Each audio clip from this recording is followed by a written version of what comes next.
प्रिय प्रशिक्षणार्थियों, भगवती शिक्षक प्रशिक्षण महाविद्यालय के द्वारा ऑनलाइन क्लासेस, वर्चुअल क्लासेस आपके लिए बनाई जा रही हैं। कुछ इंटरनेट के व्यवधान के कारण हम लोग आपका वीडियो नहीं पहुंचा पा रहे हैं। इसके लिए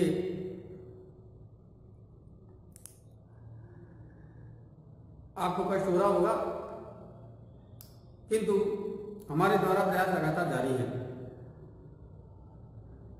मैं विजयराज त्रिवेदी भगवती शिक्षक प्रशिक्षण महाविद्यालय के वरिष्ठ प्रवक्ता के रूप में आपके सामने BA, BEd, BSc, BEd third year के वीडियोज लेकर आ रहा हूं। और इन वीडियोज में मैंने आपके सामने प्रैक्टिस टीचिंग के दौरान जो आपको माइक्रो टीचिंग करनी है उसके संदर्भ में बातें की थी। मैं लगभग माइक्रो टीचिंग के संदर्भ में अब तक 30-35 वीडियो बना चुका हूं और वो वीडियोज आपने देखे होंगे, आपको पसंद भी आए होंगे और निश्चित रूप से आपने उनसे कुछ सीखा भी होगा। आज के वीडियो में मैं दैनिक पाठ्य योजना निर्माण के संदर्भ में बातें करने जा रहा हूं। जब आप महाविद्यालय में जाओगे तो माइक्रो से मैक्रो की ओर आप जाओगे। माइक्रो सूक्ष्म होता है, मैक्रो बड़ा होता है। आज हम जब बड़े लेसन प्लान की बात करते हैं तो इसमें माइक्रो टीचिंग के तमाम जितने भी कौशल हमने सीखे हैं वो सब इसमें इंटीग्रेटेड हो जाते हैं, एकीकृत हो जाते हैं, समाहित हो जाते हैं। इन लेसन प्लान के संदर्भ में हम बात करना चाहें तो आज हम इनके स्टेप्स पर बात करेंगे। इसके निर्माण के चरण होते हैं वो एक एक करके बात करते हैं। सबसे पहले हम आज हिंदी के संदर्भ में बात करेंगे।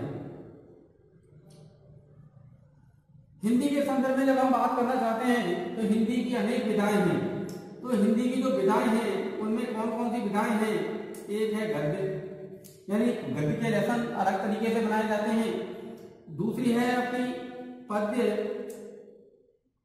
पद्य की अलग तरीके से बनाई जाती है। तीसरी जो आपकी विधा है वो है आपकी व्याकरण की जो दैनिक पाठ्य योजना है वह अलग तरीके से बनाई जाती है। चौथी जो आपकी है वो है रचना को हम दो भागों में बांट सकते हैं, एक निबंध रचना और एक कहानी रचना। रचना का मतलब होता है निर्माण करना, बच्चे को निबंध लिखना तैयार कराना या कहानी रचना करना तैयार कराना। तो आज हम 5 लेसन प्लानों के बारे में चर्चा करने जा रहे हैं। फिर उसके बाद में अगर समय मिला तो हम सामाजिक ज्ञान, गणित विज्ञान आदि विषय की पाठ्य योजना के संदर्भ में बात करेंगे। तो सबसे पहली बात जो आती है, अब हम हिंदी का गद्य की जब बात करते हैं तो हिंदी के जो गद्य की जो दैनिक पाठ्य योजना है उसके निर्माण चरणों की बात करते हैं। तो लिखते हैं हम गद्य दैनिक पाठ योजना के चरण। जब हम बात करते हैं तो सबसे पहली जो होती है वो होती है शामपट पूर्ति। सबसे पहले हमारी डायरी में हम शामपट पूर्ति को करते हैं। शामपट पूर्ति के बारे में माइक्रो टीचिंग में मैंने कई बार आपसे चर्चा की थी कि सबसे पहले इधर जो हमारा बायां तरफ है उसमें ऊपर हम सबसे पहले दिनांक और दिनांक के नीचे कक्षा, और मध्य में हम विषय और विषय के नीचे प्रकरण, और अंतिम जो हमारा प्रकरण है उसमें हम कालांश और हमारी समय अवधि। अब जब माइक्रो टीचिंग में तो हमने समय अवधि 5 से लेकर 10 मिनट तक लिखी थी, लेकिन जब हम मैक्रो लेसन बनाने जा रहे हैं, जब दैनिक पाठ्य योजना बनाने जा रहे हैं तो हमारी जो कालांश की अवधि है वो 35 मिनट हो जाती है। ठीक है, स्कूल के समय से 35 से 40 मिनट जो भी समय निर्धारित है स्कूल के द्वारा वो शाम तक पूर्ति कर ली जाती है। उसके बाद में आता है हमारा उद्देश्य लेखन।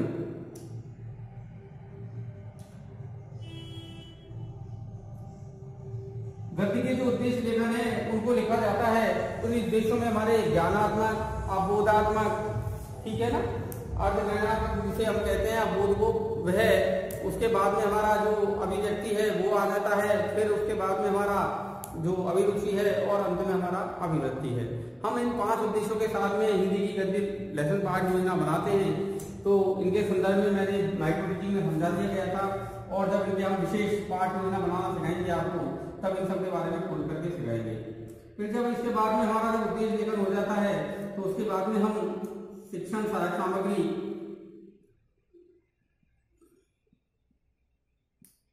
का उल्लेख करते हैं, यानी हमें कौन कौन सी ऐसी सामग्री की आवश्यकता होगी जो इस लेसन प्लान को पढ़ाते समय पर आवश्यक होगी, उन सबका यहाँ पर उल्लेख किया जाता है। चौथे नंबर पर हम फिर जो है इसको बनाते समय पर हम जो है शिक्षण विधि का उल्लेख करते हैं, यानी लेसन बनाते समय पर हम किस शिक्षण विधि की सहायता से इस पाठ को पढ़ाने जा रहे हैं। 5वें नंबर पर हम पूर्व ज्ञान लिखते हैं, यानी इस पाठ के संदर्भ में छात्र को कितना पूर्व का ज्ञान है। 6ठे नंबर पर हमारे प्रस्तावना प्रश्न आ जाते हैं। 7वें नंबर पर हम फिर उद्देश्य कथन में जाते हैं। ये आप इन सब चीजों के बारे में विस्तृत रूप से अगर जानना चाहते हैं तो आपको माइक्रो टीचिंग में प्रस्तावना कौशल को पढ़ना चाहिए, वहां पर आपको इन तीनों स्टेप के बारे में अच्छी तरह मिल जाएगा। जब हमारा तो यहाँ पर हमारा जो 2 कौशल है वो खत्म हो चुके हैं माइक्रो टीचिंग का, पहला उद्देश्य लेखन और दूसरा प्रस्तावना कौशल। प्रस्तावना कौशल में ये तीनों पॉइंट शामिल हो जाते हैं। अब उद्देश्य कथन के बाद में फिर आता है जो हमारा प्रस्तुतिकरण। तो प्रस्तुतिकरण में जो हमारा पहला स्टेप आता है वो आता है हमारा आदर्श वाचन। इस आदर्श वाचन में छात्र अध्यापक के द्वारा विषय वस्तु का उचित यति आरोह अवरोह लय आदि का ध्यान रखते हुए आदर्श वाचन किया जाता है। ठीक है, उसके बाद में जब हम आदर्श वाचन कर लेते हैं तो उसके बाद में जो अगला हमारा स्टेप बनता है वो बनता है अनुकरण वाचन। ठीक है, जब अनुकरण वाचन के अंतर्गत जो अध्यापक के द्वारा या छात्र अध्यापक के द्वारा जो विषय वस्तु पढ़ी गई है उसी विषय वस्तु को कक्षा के 4-5 छात्रों के द्वारा उसी लय में पढ़ा जाता है, और इस प्रक्रिया को अनुकरण वाचन कहा जाता है। जब अनुकरण वाचन हो जाता है तो उसके बाद में शब्द सरलीकरण की प्रक्रिया की जाती है। शब्द सरलीकरण का तात्पर्य है जो विषय वस्तु आपने पढ़ाई है उस विषय वस्तु में जो कठिन शब्द थे उनका शब्द सरलीकरण बच्चे के सामने किया जाता है। शब्द सरलीकरण कह सकते हो इसको, और इसे दूसरी भाषा में अशुद्धि संशोधन भी कह सकते हैं। इसमें जो है बच्चे को जो उच्चारण संबंधी प्रॉब्लम है उनको भी दूर किया जाता है। तो इस प्रकार से इसे शब्द सरलीकरण या अशुद्धि संशोधन की प्रक्रिया के रूप में जाना जाता है। फिर 11वें नंबर पर जब आता है हमारा तो वो आता है बोध प्रश्न, यानी जो आपने विषय वस्तु पढ़ाई उस विषय वस्तु के बोध हेतु 4-5 प्रश्न यहाँ पर किए जाते हैं। इन प्रश्नों की संख्या कम से कम 4 या 5 होनी चाहिए। ये विषय वस्तु से जुड़े हुए प्रश्न होते हैं और ये विभिन्न प्रकार के होते हैं।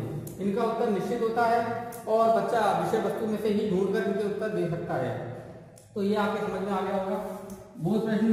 और बोध प्रश्न के बाद में जो अगला हमारा स्टेप आता है वो आता है काठिन्य निवारण। काठिन्य निवारण में क्या होता है, बिना जो है विभिन्न जो शब्द है व्याकरण से युक्त उन शब्दों को विधि प्रविधि पूर्वक, जिसमें व्याकरण संधि समास उपसर्ग प्रत्यय मुहावरे आदि से जुड़े हुए जो शब्द हैं उन शब्दों को यहाँ पर विधि प्रविधि पूर्वक शामपट की सहायता से छात्र के समक्ष उनका निवारण किया जाता है और बालक उन कठिन शब्दों को सरलता पूर्वक समझ जाता है। इसके बाद में जो अगला स्टेप आता है हमारा वो आता है मौन वाचन। मौन वाचन में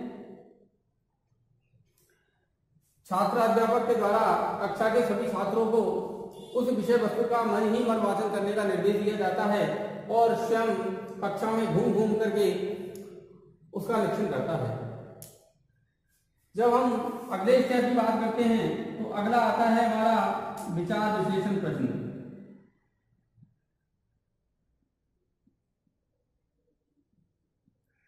जब हम विचार विश्लेषण प्रश्न की बात करें तो ये प्रश्न जो है वो क्यों और कैसे से चालू होते हैं, यानी ऐसे प्रश्न जिनमें बच्चे को विचार करना पड़े, सोचना विचारना करना पड़े और अपनी बुद्धि विवेक का प्रयोग करके उत्तर देना पड़े।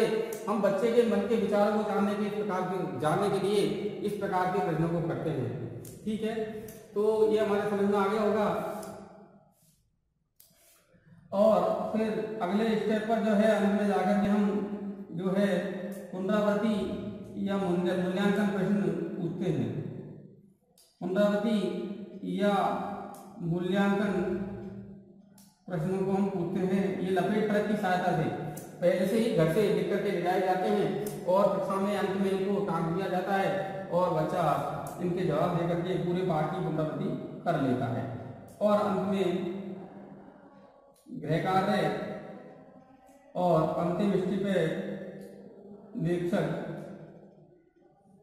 टिप्पणी। इस तरह से ये हमारी गद्य की पाठ योजना इन स्टेप्स को लेकर के बनती है। आप इनको अपनी कॉपी में उतार ले कि हम इतने स्टेप्स जब पूरा करेंगे तब हमारी एक दैनिक पाठ योजना बन पाएगी। ये मैंने ऊपर से लेकर आपको नीचे तक समझा दी है।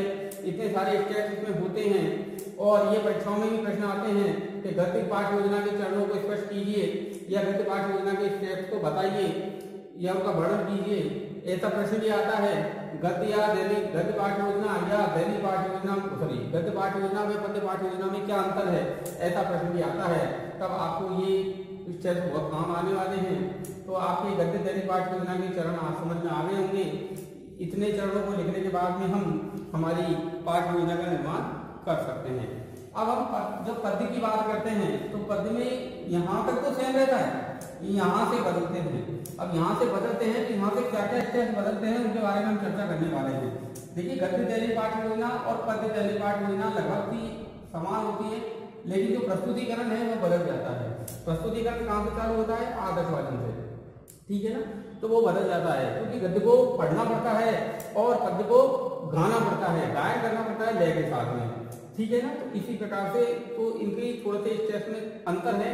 अब मैं पद्य की बता रहा हूँ। पद्य की बताने के लिए आप लोगों को ये ध्यान रखना है कि 6 से 7 स्टेप तक तो समान है, लेकिन 7 स्टेप के बाद में यहाँ से हमारे स्टेप बदलने वाले हैं। तो ये हमारे जो स्टेप बदलने वाले हैं इनके बारे में हम चर्चा कर लेते हैं। पद्य की पाठ योजना में और गद्य की पाठ योजना में क्या क्या अंतर है वो आपको समझ में आ जाएगा, ठीक है ना। तो पद्य की जब पाठ योजना बनाते हैं तो 7 स्टेप तो बिल्कुल सेम है। आगे से जब हम चलते हैं तो यहाँ पर हम कर देते हैं आदर्श, वहां होता था वाचन और ये हो जाएगा सेसर वाचन। तो सेसर वाचन को हम कहते हैं, सेसर वाचन का मतलब हो गया लय के साथ गाना, जो उसकी एक निश्चित कविता का जो लय ताल है उसका पूरा जो है उसके साथ में इसका प्रस्तुतिकरण करना ही आदर्श सेसर वाचन कहलाता है। जो अगला बनता है वो बनता है अनुकरण सेसर वाचन। इस अनुकरण सेसर वाचन में कक्षा के छात्र 4-5 छात्र उसी कविता को लय के साथ में गाने का प्रयास करते हैं। फिर दोबारा उसके बाद में एक बार पुनः सेसर वाचन। ये वहां तो होता है अशुद्धि संशोधन, गद्य में तो होता है अशुद्धि संशोधन। यहाँ अशुद्धि संशोधन करने के लिए अध्यापक पुनः उसी कविता को गा करके सुनाता है, तो इस स्टेप को पुनः सेसर वाचन कहते हैं, ठीक है ना। अनुकरण छात्र के द्वारा किया जाता है और सेसर वाचन जो है वो छात्र अध्यापक के द्वारा या शिक्षक के द्वारा किया जाता है। इसके बाद में जो अगला स्टेप बनता है वो बनता है हमारा शब्द सरलीकरण। इसमें जो कविता में जो शब्द आए हैं उनका शब्दार्थ छात्र को समझाया जाता है। यानी कविता के कठिन शब्दों का मातृभाषा में अनुवाद करना जो है, ये जो प्रक्रिया है वो शब्द सरलीकरण कहलाती है। जब शब्द सरलीकरण हम जब कर लेते हैं तो इसके बाद में हम जो प्रश्न करने वाले हैं वो है भावबोध प्रश्न, यानी उस कविता के भाव से जुड़े हुए जो बोध प्रश्न हैं वो पूछे जाते हैं और ऐसे प्रश्नों को हम भावबोध प्रश्न कहते हैं, ठीक है। तो ये भावबोध प्रश्न जब पूछे जाते हैं तो बच्चा उस भाव के आधार पर उन प्रश्नों को उत्तर देने का प्रयास करता है। जब भावबोध प्रश्न हम पूछ लेते हैं उसके बाद में फिर जो है हम यहाँ पर सार कथन करते हैं। सार कथन का मतलब ये हो गया छात्र अध्यापक के द्वारा उस कविता का जो सार है वो छात्र को समझाया जाता है, पूरा बताया जाता है और मातृभाषा में। फिर इसके बाद में हम एक संभावी पद्य, संभावी पद्य एक आवश्यक प्रक्रिया है। आवश्यक प्रक्रिया का मतलब ये हो गया कि एक ऐसी प्रक्रिया है जिसमें जो है छात्र जो है संभावी पद्य से पहले हम सौंदर्य काव्य सौंदर्य प्रश्नों को पूछते हैं, यानी इस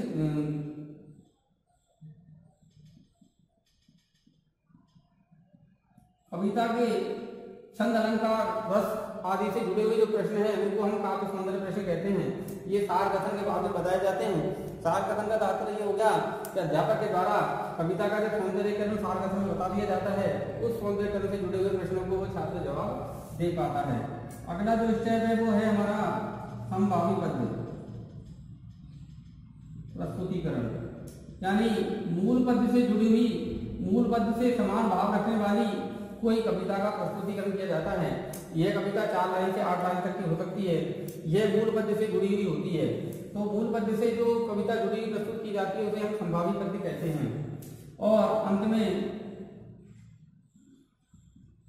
तुलनात्मक प्रश्न पूछे जाते हैं। तुलनात्मक प्रश्न का तात्पर्य हो गया मूल पद्य और जो हमने संभावी पद्य प्रस्तुत किया है, इन दोनों पद्यों से जुड़ी हुई जो कविताएं हैं उनसे जुड़े हुए जो प्रश्न हैं वो यहाँ पर पूछे जाते हैं। ठीक है। और अंत में अंतिम फैसल वाचन किया जाता है कविता का, ताकि कक्षा का जो वातावरण है वो काव्य में बना रहे। ठीक है। और फिर अंत में गृह कार्य दे दिया जाता है। यहाँ मूल्यांकन की आवश्यकता नहीं होती है, क्योंकि हमने मूल्यांकन कई तरीके से कर लिया है। बहुत प्रश्न के माध्यम से कर लिया, काव्य सौंदर्य के नाम से कर लिया और तुलनात्मक प्रश्न के नाम से कर लिया, इसलिए अंत में समय नहीं बनता है। लेकिन आपने देखा होगा कि गद्य और पद्य की पाठ योजना में बहुत सारा अंतर होता है। अब हम चलते हैं अगली हमारी जो पाठ योजना है हिंदी की, तीसरा जो स्टेप बनता है वो बनता है हमारा व्याकरण। जब व्याकरण की पाठ योजना की बात करते हैं तो व्याकरण की जो पाठ योजना है वो आगमन निगमन विधि से बनाई जाती है।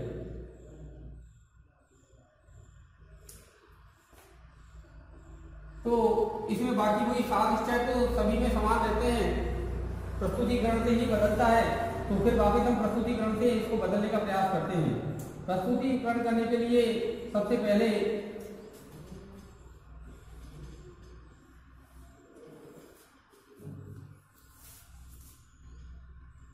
उदाहरण प्रस्तुतिकरण किया जाता है।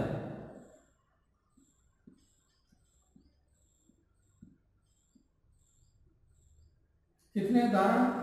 3, कम से कम यहाँ 3 उदाहरणों का प्रस्तुतिकरण किया जाता है और उनका विश्लेषण किया जाता है। ठीक है।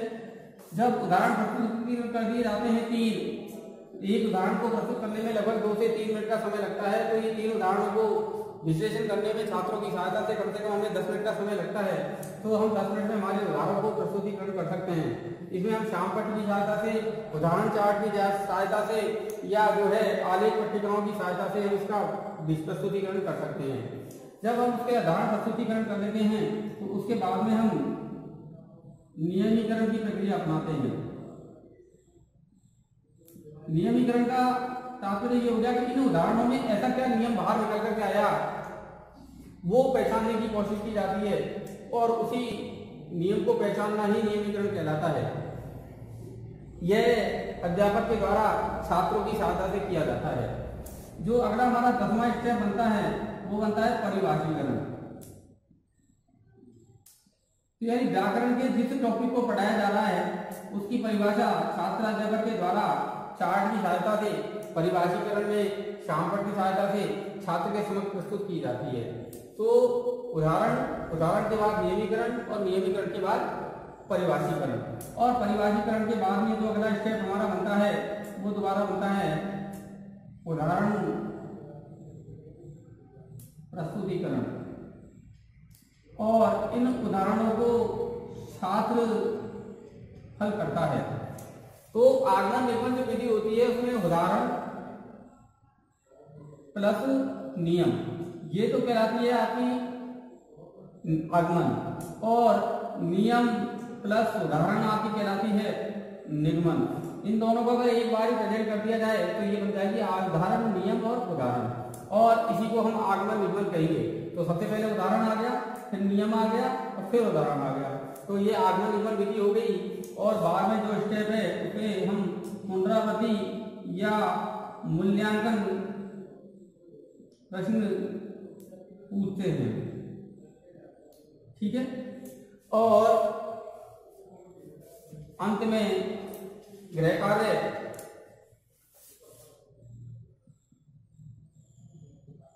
और निरीक्षक के द्वारा जो टिप्पणियां की जाती हैं उनका उल्लेख छोड़ देते हैं।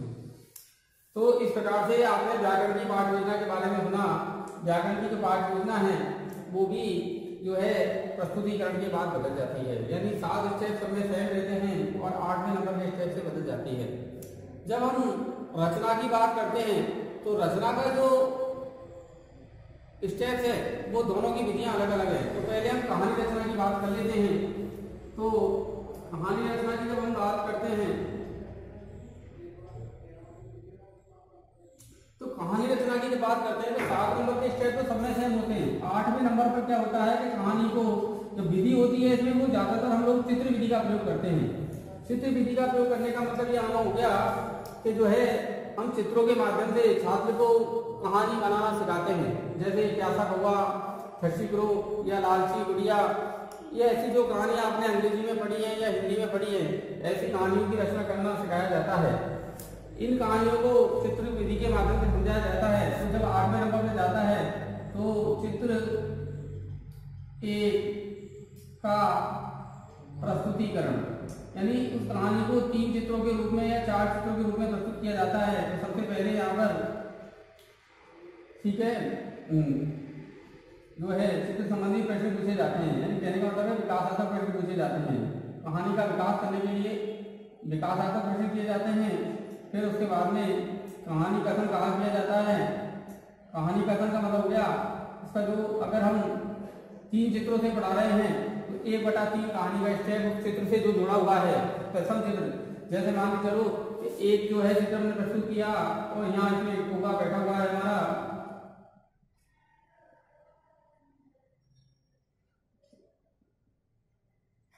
और ये उड़ रहा है। तो ये जो कौवा उड़ रहा है तो इसमें जो है संदर्भ में जब हम बात करने की कोशिश करते हैं तो ये समझ में आएगा हमारे कि जो है कि हम प्रस्तुत प्रश्न में पहले सबसे पहले प्रश्न पूछेंगे कि भाई प्रस्तुत में क्या दिखाई दे रहा है, तो वो कहेंगे कि कौवा ये क्यों उड़ रहा है, इसका क्या कारण है, और फिर उसके बाद में हम इस चित्र के बारे में कहानी के बारे में बताएंगे और तीसरे नंबर पर हम बोध प्रश्न करेंगे। ठीक है, तो एक चित्र हो गया। फिर 9वें नंबर पर इसी प्रकार से चित्र 2 का प्रस्तुतिकरण आएगा और इसमें भी वही तीनों स्टेप आएंगे ऊपर वाले। और फिर उसके बाद में 10 नंबर पर चित्र 3 का प्रस्तुतिकरण आएगा। ठीक है, और इसमें हमारी कहानी पूरी हो जाएगी। इसमें भी वही तीनों स्टेप जो ये वाले हैं 1 2 3, ये तीनों यहाँ पर भी आएंगे। इस प्रकार 3 चित्रों के माध्यम से हम पूरी कहानी को पूछ सकते हैं। अंत में हमारा 11वें नंबर पर पुनरावृत्ति या मूल्यांकन प्रश्न और अंत में गृह कार्य और टिप्पणी। इस तरह से ये कहानी कथन की जो रचना है वो बनाई जाती है। यहाँ चित्र नंबर 2 आ जाता है और फिर उसके बाद ये चित्र नंबर 3। इसी तरह किसी कहानी को हम 3 चित्र या 4 चित्रों के माध्यम से पढ़ाते हैं और बच्चा बड़ी आसानी से कहानी को बनाना सीख जाता है। तो इस तरह की जो कहानी होती है उसे हम जो है रचना को हम जो है चित्र विधि के माध्यम से पढ़ाते हैं। जब 5वीं हम बात करते हैं हिंदी का 5वां जो लेसन काम बनता है वो बनता है हमारा निबंध का। तो निबंध रचना की जब हम बात करते हैं तो वही 7 स्टेप तो सब में सेम होते हैं, यहाँ से बदल जाता है। यहाँ से बदलने का तात्पर्य यह है कि भाई जो निबंध है वो प्रश्न विधि के माध्यम से पढ़ाना चाहिए। इसमें छात्र की सहायता से जो है हम विभिन्न प्रश्नों के उत्तर जानने का प्रयास करते हैं और छात्र उन प्रश्नों के उत्तर जाता है। तो यहाँ पर जो हमारा 8वां स्टेप लगता है वो प्रश्नों के माध्यम से निबंध का विकास, यानी यहाँ पर हम कम से कम 1 से लेकर 15 प्रश्न छात्र अध्यापक के द्वारा पूछे जाते हैं और इन प्रश्नों के जो उत्तर होते हैं उनके जो महत्वपूर्ण पॉइंट होते हैं वो श्याम पट पर लिख दिए जाते हैं। ठीक है, दोबारा समझने की कोशिश करें कि जो प्रश्न पूछे जाएंगे। अब प्रश्न पूछने का मतलब जैसे हमने सबसे पूछ लिया कि हमारे देश का नाम क्या है, तो बच्चे ने जवाब दिया भारत। भारत में हम राष्ट्रपिता के नाम से किसे संबोधित करते हैं तो वो महात्मा गांधी आ जाएगा। तो फिर महात्मा गांधी को राष्ट्रपिता के नाम से, इनका जन्म कब हुआ 2 अक्टूबर को। पूरी कक्षा में कुछ न कुछ बच्चे इनका जवाब दे पाएंगे, और जिन प्रश्नों के उत्तर जवाब बच्चे नहीं दे पाते उनका जवाब शिक्षक को देना चाहिए। और इस प्रकार से हम महात्मा गांधी के संदर्भ में क्रमबद्ध तरीके से 15 प्रश्न पूछ सकते हैं, और उन प्रश्नों के जो उत्तर बनते हैं उनसे हमारी निबंध की लाइनें तैयार होती जाती है। इसके बाद में जो है 9वें नंबर पर हमारा निरीक्षण और आवर्ती कार्य बनता है। निरीक्षण और आवर्ती कार्य के अंतर्गत इन शामपट पे लिखे शब्दों की सहायता से जो है छात्र जो है निबंध लिखने का प्रयास करता है। अध्यापक उसमें पर निरीक्षण करता है और उस कक्षा का और आवर्ती करता है। अंत में जाकर के मूल्यांकन कर लिया जाता है। मूल्यांकन करने का मतलब जिन बच्चों ने निबंध लिखा उनकी जांच कर ली जाती है और अंत में गृह कार्य दिया जाता है। तो इस तरह से हमने आज 500 स्टेप्स के हमने बनाने की सीखी। इनका विस्तृत रूप हम भविष्य में आने वाली क्लासों में सीखेंगे, ताकि आपको ये समझ में आ जाए कि जो है किस तरह से लेसन प्लान बनाए जाने चाहिए। आज की क्लासें आपके लिए एक आधारशिला का काम करेगी। मैं ये नहीं कह सकता कि इन पॉइंटों ने आपको पूरा लेसन प्लान बनाना सिखा दिया है, लेकिन आप लोगों के इतना तो समझ में आ गया होगा कि ये जो लेसन प्लान है उनके जो स्टेप्स हैं वो आपके लगभग आधे तो सेम होते हैं। प्रस्तुतिकरण के बाद में ये विधा के हिसाब से बदलते रहते हैं। ठीक है, तो दोस्तों कल मिलते हैं नई टॉपिक के साथ। धन्यवाद।